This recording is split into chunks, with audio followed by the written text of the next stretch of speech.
আমাদেরকে রাজপথে নেমে আসতে হচ্ছে, আমাদেরকে রাজপথে কথা বলতে হচ্ছে।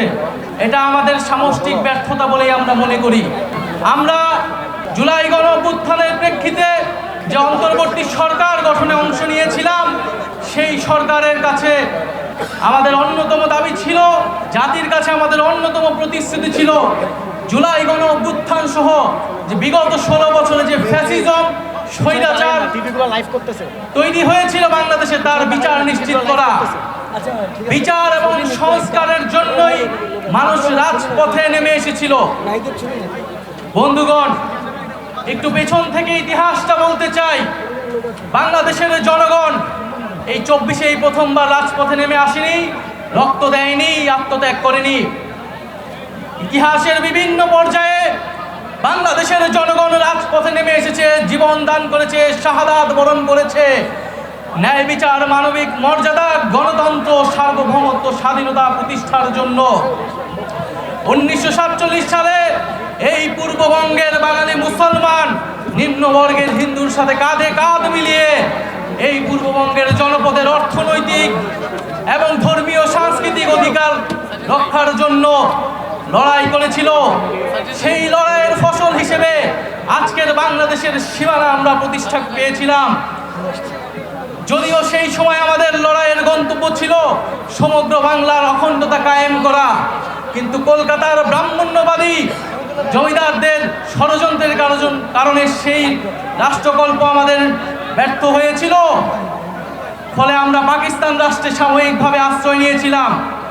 কিন্তু বন্ধুগণ, দুঃখের সাথে আমাদের সেই 47-এর আজাদির স্বপ্ন লুট হয়ে গিয়েছিল খুব অল্প সময়েই। পাকিস্তানির শাসক গোষ্ঠী এখানে বাঙালি জনগোষ্ঠীর ভাষা, সংস্কৃতি এবং অধিকারের উপর হস্তক্ষেপ করেছে এবং বাঙালি জনগোষ্ঠীকে তার ন্যায্য অধিকার থেকে বঞ্চিত করেছে বারবার। ফলে এই বাংলাদেশের সকল ধর্মের মানুষেরা আবার ঐক্যবদ্ধভাবে 71 সালে অস্ত্র ধরে হাতে তুলে নিয়েছিল এবং একটি রক্তক্ষয়ী জনযুদ্ধের মাধ্যমে বাংলাদেশের স্বাধীনতা এবং সার্বভৌমত্ব প্রতিষ্ঠা করেছিল।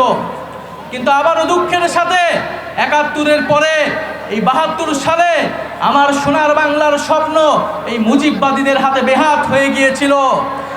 এই মুজিববাদীরা 72-এর সংবিধানের মাধ্যমে বাংলাদেশকে ভারতীয় শাসক গোষ্ঠীর হাতে তুলে দিয়েছিল।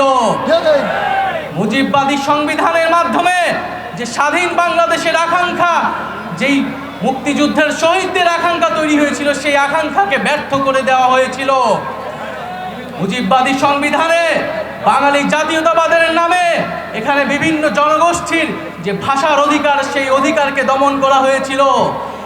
মুজিববাদী সংবিধানে ধর্মনিরপেক্ষতার নামে বাংলাদেশের ইসলাম মোনা জনগোষ্ঠী, ধর্মবান মুসলমানের যে সংস্কৃতি, সেই সংস্কৃতিকে রাষ্ট্র গঠন প্রক্রিয়া থেকে বিচ্ছিন্ন করে দেওয়া হয়েছিল। এখানে সমাজতন্ত্রের নামে যে পুঁজির স্বাধীন বিকাশ, সেই বিকাশকে ব্যর্থ করা হয়েছিল এবং অর্থনীতিকে লক্ষ্মী বাহিনীদের হাতে তুলে দেওয়া হয়েছিল এবং গণতন্ত্রের নামে বাকশাল কায়েম করা ছিল। এই ছিল 75 পর্যন্ত মুজিববাদীদের শাসন। আমরা দেখেছি স্বাধীন বাংলায় এরপরে বিভিন্ন সময়ে সামরিক হস্তক্ষেপ হয়েছে। এক পর্যায়ে বাংলাদেশের জনগণ 90 সালে আবারও রাজপথে নেমে একটি গণঅভ্যুত্থান তৈরি করেছিল। সেই গণঅভ্যুত্থানের পরে স্বৈরতন্ত্রের পতন ঘটেছিল। কিন্তু দুঃখের বিষয়, 30 বছর পরে বাংলাদেশের জনগণকে আবারও গণতন্ত্রের প্রতিষ্ঠার জন্য রাজপথে নামতে হয়েছিল। কেন নামতে হয়েছিল? কারণ গণঅভ্যুত্থানে যে রাজনৈতিক দলগুলো যেই প্রতিশ্রুতি দিয়ে ক্ষমতায় গিয়েছিল, সেই প্রতিশ্রুতি তারা রক্ষা করেনি। 90-এর গণঅভ্যুত্থানকে যারা গণঅভ্যুত্থানে অংশ নিয়েছিল, তারাই ব্যর্থ প্রমাণ করেছে। ফলে রাজনৈতিক দলগুলোর সেই নেতৃত্ব বাংলাদেশের জনগণ মেনে নেয়নি। বিগত 16 বছরেও রাজনৈতিক দলগুলোর, ফ্যাসিবাদ বিরোধী দলগুলোর নেতৃত্বে জনগণ রাজপথে নেমে আসেনি। বাংলাদেশের জনগণ ফ্যাসিবাদ থেকে মুক্তি পাওয়ার জন্য রাজপথে নেমে এসেছিল ছাত্র জনতার নেতৃত্বে।